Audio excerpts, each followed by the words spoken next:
In the end, Greenfield Park was no longer just a patch of grass and winding trails. It had become a living symbol of hope, courage, and unity. What once echoed with the cries of injustice now thrived with the laughter of children and the warm greetings of neighbors who chose love over hate. Little Maya, once the face of fear, stood proudly beside her father, reminding everyone that real strength isn't measured by anger or force, but by compassion and resilience. The community had stitched a wound into something stronger than before, proving that even in dark moments the light of humanity could shine through. For every grandparent sitting on a bench watching their grandchildren play freely, this park was a quiet promise that the future could be better. A reminder that no matter how deep hatred runs, the bonds of love, justice, and courage run deeper still, and they are always worth fighting for. There are certain days that seem stitched together from the very fabric of perfection.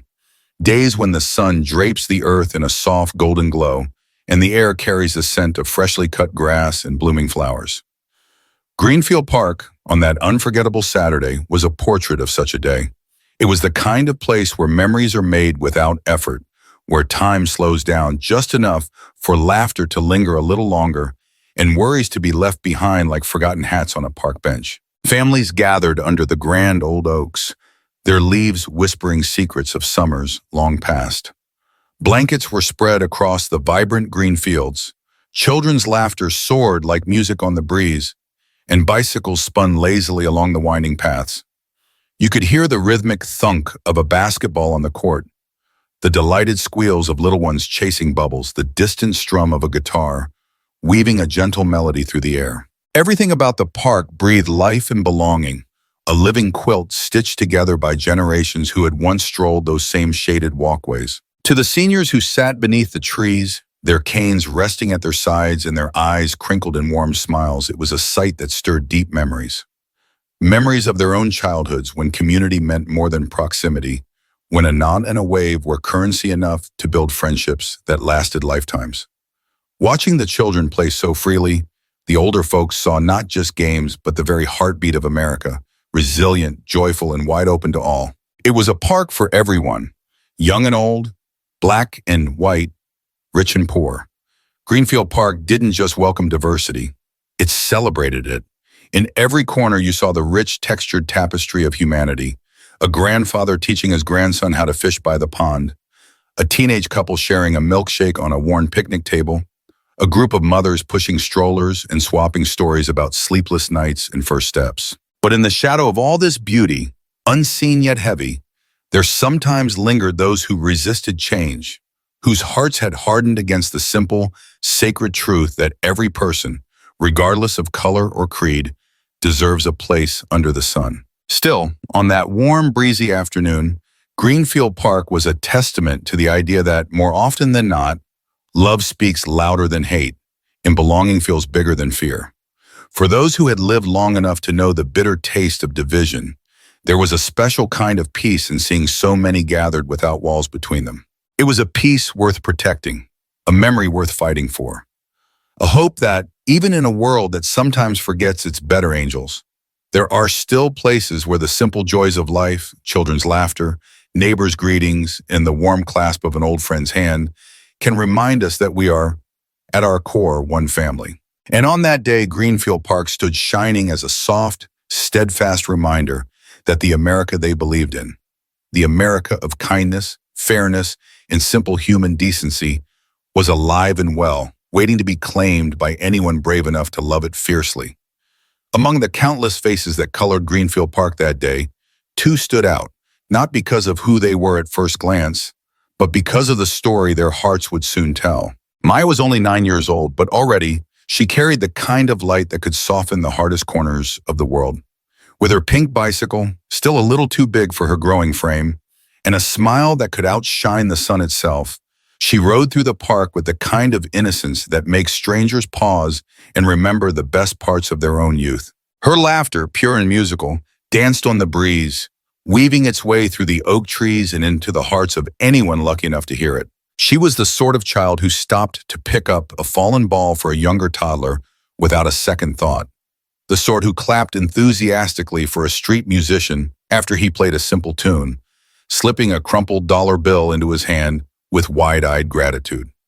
Maya saw the world as it could be, a place of kindness, connection, and small, everyday acts of goodness. In her presence, the park seemed to breathe a little easier, as if hope itself had taken human form in this small, spirited girl. And then there was Gary. Gary sat alone on a weathered bench, a permanent scowl etched deep into his face like grooves in stone. His posture spoke of resentment, arms crossed tightly, as if he were shielding himself from a world that had long since moved on without him. He watched the vibrant life around him, not with fondness, but with bitterness. The easy joy of others was an offense to his hardened heart. Where Maya embodied light, Gary had allowed darkness to settle in. He was a man who clung fiercely to a past that never truly existed, where lines between us and them were thick and unforgiving. In his narrowed eyes, change was not progress, it was an invasion. And though the park was filled with families of every shade and story, Gary saw only threats to the small, fearful world he had built inside himself. To the casual passer-by, he might have seemed nothing more than a grumpy old man, muttering under his breath about noise and children. But the truth was heavier. It was the kind of prejudice that festers in silence, unseen but deeply felt. A prejudice that, when stirred, could lash out without warning. No one knew yet how their paths would collide, how the bright innocence of a little girl would unknowingly cross the brittle pride of a man who had forgotten what it meant to see another human being with grace. But on that gentle afternoon, as Maya's bike wobbled joyfully along the path and Gary's gaze darkened in the shadows, the first threads of fate were quietly weaving themselves together. And in a world where light and darkness are always at odds, it would soon become painfully clear which force had the greater strength. The afternoon sun slanted low, painting the park in a warm, golden hue as Maya pedaled her pink bicycle along the winding path. Her laughter chimed like a bell, light and unburdened, the very sound of freedom. Wobbling slightly, still mastering the art of riding without training wheels, she sailed past picnicking families and playful dogs, the world a wide canvas of joy and possibility. It was a tiny moment, the kind of innocent misstep every grandparent has watched unfold 100 times. As Maya steered too close to a worn wooden bench, her pedal brushed against the dusty shoe of a man hunched over with a scowl etched deep into his face. Gary. The contact was so light, so harmless, that even the squirrels darting through the grass hardly noticed. But to Gary, it was an unforgivable offense. In his mind, it wasn't just a child's accident. It was a challenge to the crumbling walls he had built around his bitterness. Startled, Maya skidded to a stop and jumped off her bike, clutching the handlebars tightly. Her small voice rose up, trembling but earnest. "I'm sorry, sir, I didn't mean to." But Gary didn't hear an apology. He heard defiance. His face twisted into something cruel, and before anyone could blink, he stood up sharply, towering over her tiny frame. His voice cracked like a whip across the quiet afternoon. "Kids like you," he spat, the words dripping with something far more hateful than anger, "think you can do whatever you please, no respect, no manners." No, Maya's wide, innocent eyes filled with tears, her body shrinking inward as if trying to disappear.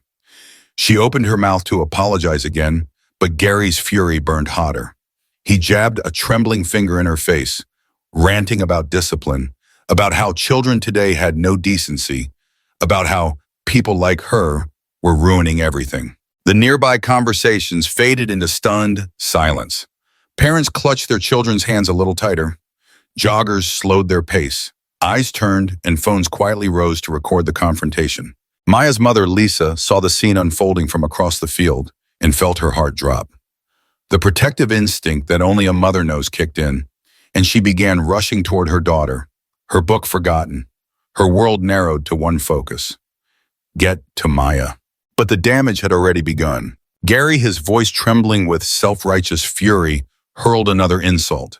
And then, in an act that would shatter the peaceful fabric of that afternoon, he raised his hand and struck Maya across the face. The slap echoed like a crack of thunder across the park. Maya stumbled and fell to the ground, her tiny hands clutching her cheek, her bike clattering beside her. A collective gasp rippled through the park, a sound full of shock, disbelief, and rising anger. In that single brutal moment, a joyful afternoon turned into a battleground between hatred and humanity. And though Maya's small frame were quivered in the dust, The spirit inside it, or the spirit of every child who believes in the goodness of the world, refused to be crushed. For a heartbeat, the park stood frozen. Maya's soft cry of pain drifted through the stunned silence like a fragile bird with a broken wing. Around her, the world seemed to hold its breath. Mothers pressed their children close, shielding them instinctively. Joggers stopped mid-stride, their faces a mix of confusion and outrage. A father dropped his toddler's hand, stepping forward as if drawn by some invisible, unbreakable thread of decency. And then, as if a great veil had been lifted, the crowd stirred. Whispers rippled across the park like a rising wind, growing into an audible rumble of shock and anger. "He hit her!" someone gasped, hand clapped to their mouth. A woman pushing a stroller shook her head in disbelief, her voice trembling with fury. "She's just a little girl." Across the open green, phones emerged from pockets and purses, flashing to life as witnesses began recording the scene. Not out of morbid curiosity, but from a deeper instinct. The fierce American belief that wrongs must be seen if they are ever to be made right. The jogger who had witnessed everything stepped forward first, his voice low but steady. "Hey man," he called out to Gary, who stood with arms crossed, defiant and unrepentant. "She's a child. What you did isn't right." Gary turned sharply, his face red with indignation. "Mind your own business," he barked. But the jogger didn't flinch. He stood his ground, embodying the quiet strength that had built communities long before laws demanded it. Behind him, more people gathered. The guitarist who had played so gently earlier now stood tall, his instrument forgotten, his face grim. A group of teenagers from the basketball court drifted over, their young faces etched with disbelief and simmering anger. Whispers turned into voices, voices into calls for justice. "She's a kid. You can't just hit someone's child. Where's the police?" In the sea of faces, there was no color, no class, no division, only a shared sense of right and wrong, a collective heartbeat pounding against the injustice they had just witnessed. In that moment, the community that Gary had spent years resenting closed ranks, not in anger for anger's sake, but in defense of something sacred, the innocence of a child. Lisa reached Maya then, kneeling swiftly, gathering her daughter into trembling arms. Tears streaked down Maya's dusty cheek, but when she looked up at her mother, there was trust shining in her eyes, the kind of trust that said, "You're here. I'm safe now." The crowd tightened protectively around them, an unspoken promise woven between strangers. This will not be ignored, not today, not ever. And somewhere deep within that gathering storm of love and outrage, a change was beginning to take root, one that even the hardest heart would not be able to silence. The wail of sirens in the distance sent a ripple of hope through the crowd. Mothers tightened their arms around their children. Fathers stood a little taller. Neighbors glanced at one another with silent prayers on their lips. Help was coming, or so they believed. The first patrol car pulled onto the edge of the park with a low growl, its blue and red lights cutting across the warm afternoon like jagged wounds. Two officers stepped out, adjusting their belts with the casual authority of men who thought they had seen it all before. The crowd parted respectfully, a path forming as if by instinct, leading the officers straight to the heart of the gathering. Phones remained raised, witnesses standing firm, their eyes bright with the urgent expectation of justice. Gary stood at the center, arms crossed, his face painted with a smirk of shameless entitlement.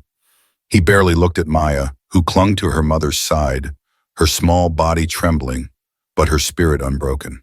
The older officer, grizzled, weary, his badge dulled from years of use, turned first to Gary, his voice calm, almost friendly. "Sir, can you tell us what happened here?" Gary launched into his version of events, speaking quickly, the words slick with practiced indignation. "She ran into me, scraped my shoe. I was defending myself. These people are blowing it out of proportion." The officer nodded along, his face a blank slate that betrayed nothing, but his body language leaned in, sympathetic. When the jogger and other witnesses tried to speak, they were met with clipped responses. "We'll get to you, one at a time. Stay calm." The warmth reserved for Gary was absent from their voices now, replaced by cold efficiency. The guitarist stepped forward, his hands trembling with restrained anger. "I saw it all. That man hit that little girl." The younger officer shot him a skeptical look. "You sure you saw it clearly?"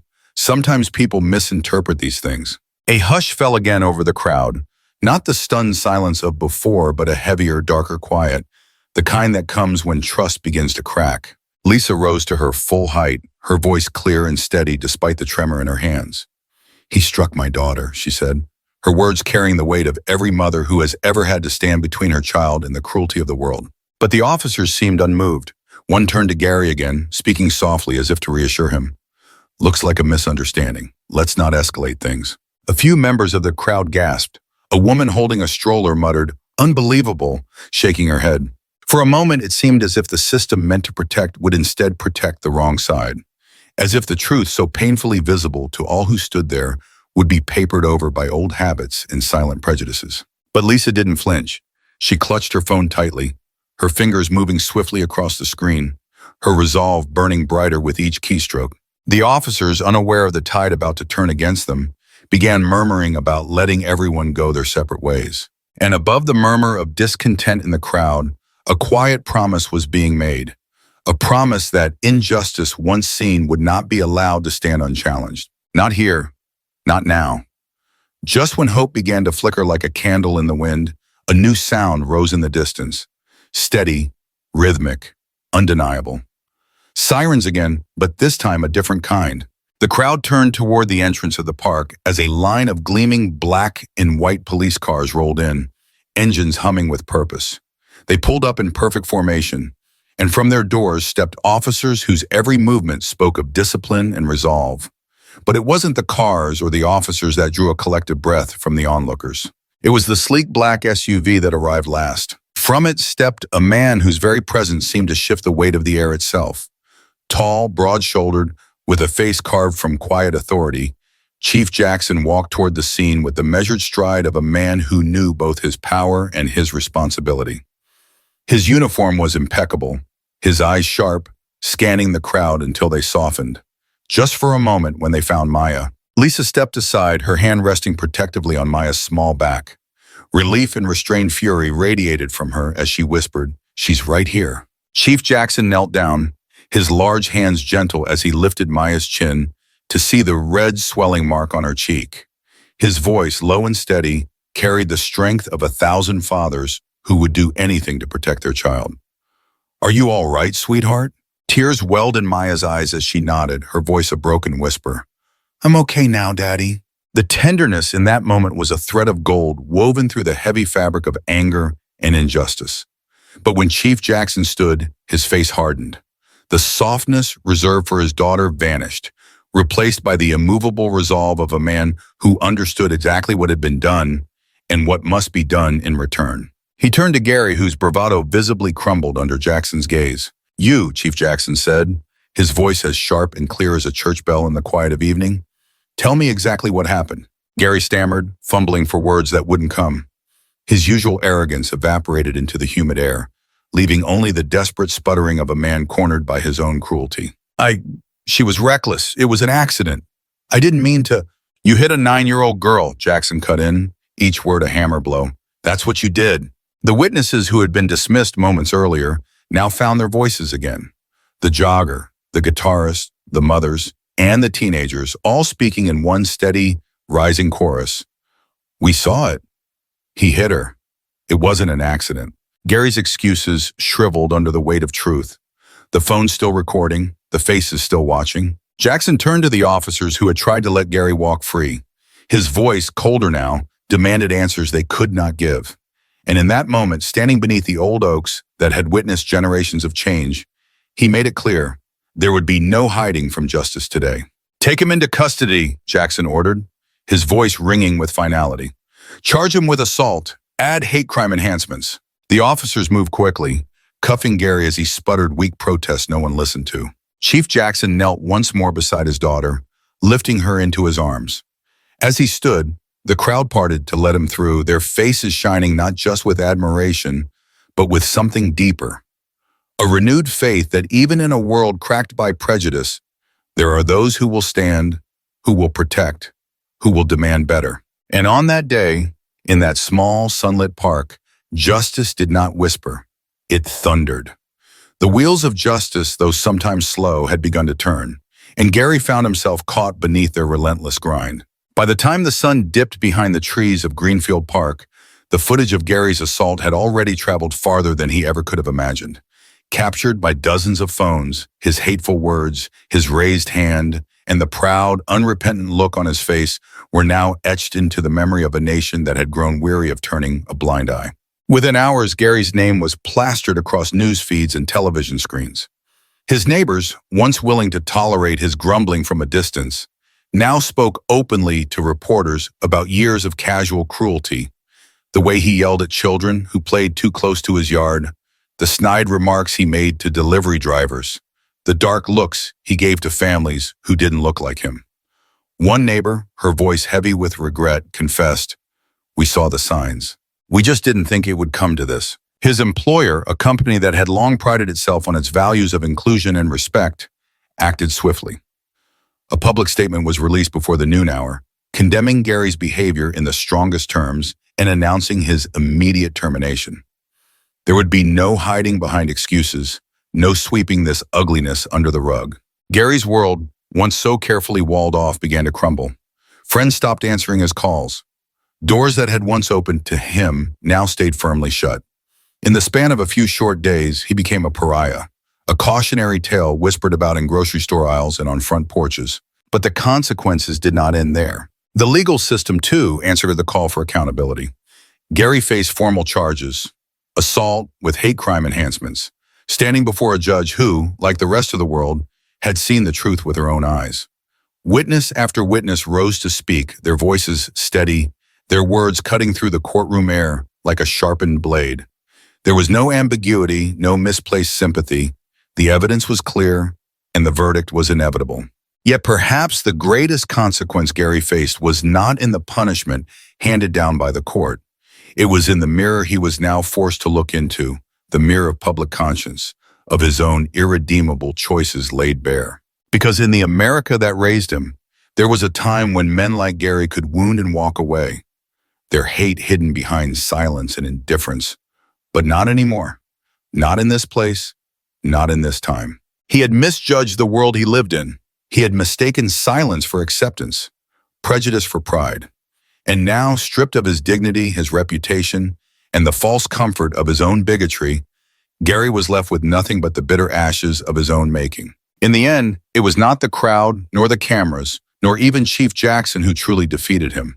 It was the truth, bright, relentless, and undeniable, that toppled the walls he had built around his heart. And there, under the open sky he had once tried to darken, Gary stood alone. In the days that followed, Greenfield Park began to change, not with anger, but with a quiet, determined hope that spread like sunlight after a long storm. What had once been the scene of pain and outrage blossomed into something far greater than a single act of justice. It became a symbol, a living testament to the power of community, resilience, and the simple truth that love, when nurtured, will always outgrow hate. Families who had once passed each other with polite nods now stopped to talk, to share stories, to build the kind of neighborly bonds that had once defined their childhoods. Volunteers gathered beneath the ancient oak trees, planting flowers, repainting worn benches, and hanging signs that read, "Kindness grows here, and all are welcome." On weekends, the park was no longer just a place to stretch your legs or let your children play. It became a gathering place of purpose. Picnics turned into potlucks, where dishes from every culture lined the tables. Storytelling circles formed under the wood, sheltering branches, where elders shared tales of hardship and triumph, and young voices spoke dreams of a future more just than the past. And at the heart of it all was Maya. With her pink bike, now a little steadier beneath her, she rode those familiar paths once again, not as a victim, but as a symbol of what could be overcome. Her laughter, once silenced by fear, now rang out louder, clearer, and freer than ever. Parkgoers would wave as she passed, and sometimes they would stop just to tell her, "You're so brave," or "You're why we're better." Chief Jackson and Lisa, always close by, became pillars of a new kind of leadership. Not the kind written in laws, but the kind lived out in everyday acts of courage and compassion. Together, they organized events celebrating diversity, teaching children, and reminding adults that standing up for what's right isn't always easy, but it is always worth it. At one special gathering, as the sun dipped low and the park glowed with golden light, Maya stood hand in hand with her father on a small wooden stage. She looked out at the crowd, faces of every color, every age, and spoke with the quiet wisdom of a soul far older than her years. "I was scared that day," she said, her voice trembling only slightly. "But my daddy told me that we don't have to stay scared. We can stand up, even when it's hard, and when we stand together, we're stronger than anything that tries to tear us apart." The crowd erupted into applause, many wiping tears from their eyes.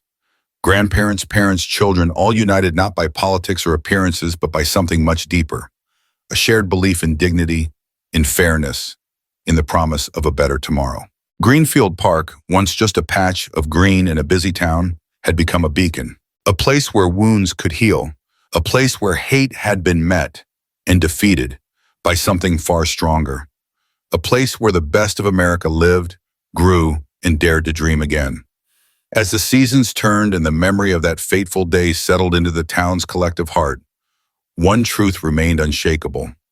Maya had become more than just a little girl who had endured a moment of cruelty. She had become a symbol of quiet courage, a living reminder that even the smallest voice can stir the greatest change. The park that once bore witness to injustice now pulsed with new life and purpose. Weekly gatherings blossomed into cherished traditions. Families of every background picnicked under the oaks, sharing laughter and food and dreams.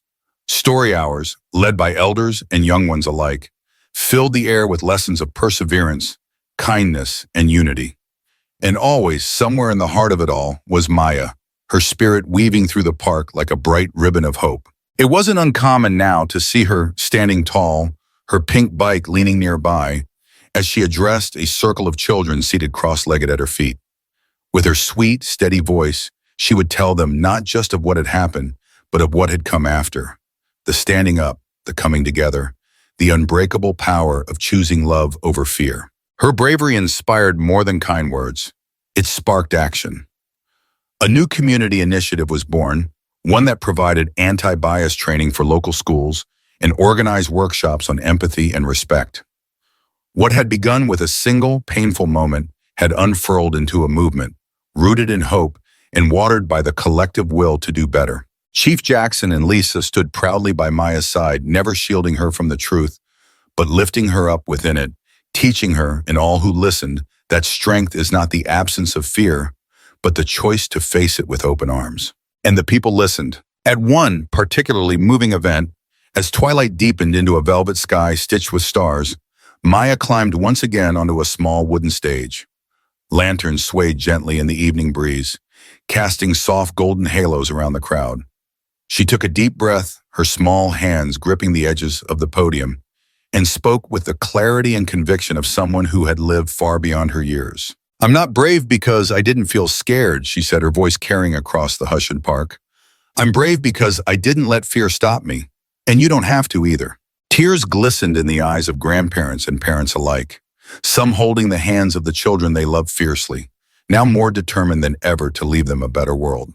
And in that tender, powerful moment, it became clear. The park, the town, and even hearts far beyond had been changed forever, because a 9-year-old girl with a pink bicycle had refused to be silent, because love had spoken louder than hate, because hope had chosen to bloom, even in the hardest soil, because courage, once planted, had taken deep and unshakable root.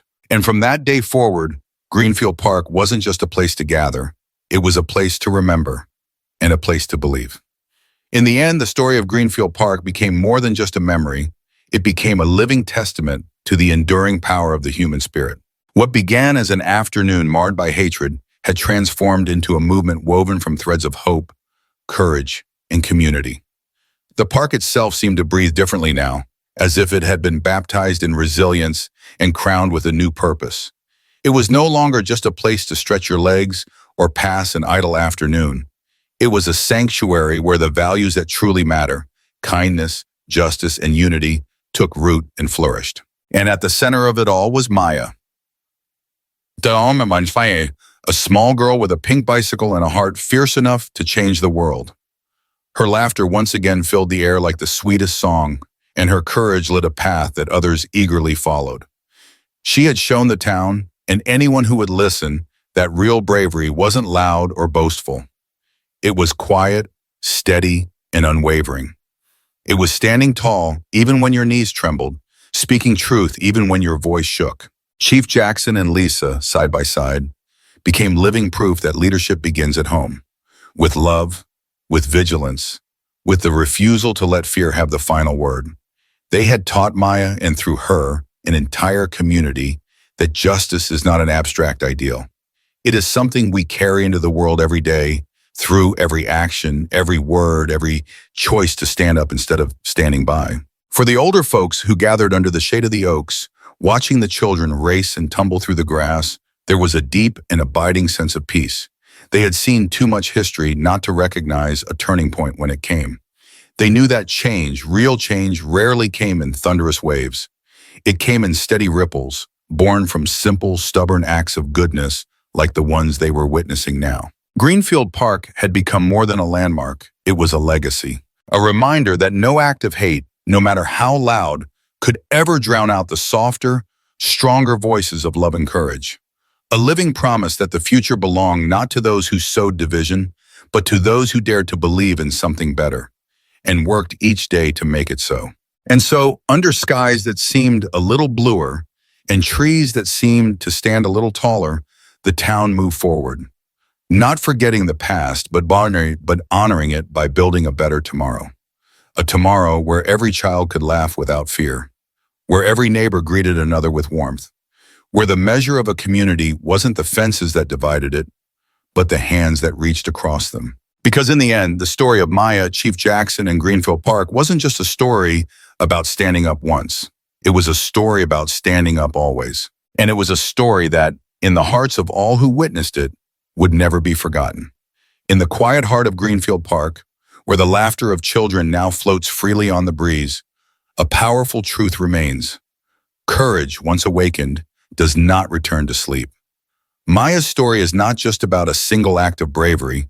It is a living legacy stitched into the very soul of a community that chose love over fear, unity over division. For every grandparent watching their grandchildren play without worry, for every neighbor who smiles a little wider now, Greenfield Park stands as a sacred reminder. The seeds of justice planted that day continue to bloom, season after season, whispering a promise carried on the wind. That even in a world scarred by hatred, the quiet, steadfast light of goodness will always find a way to rise. Oh,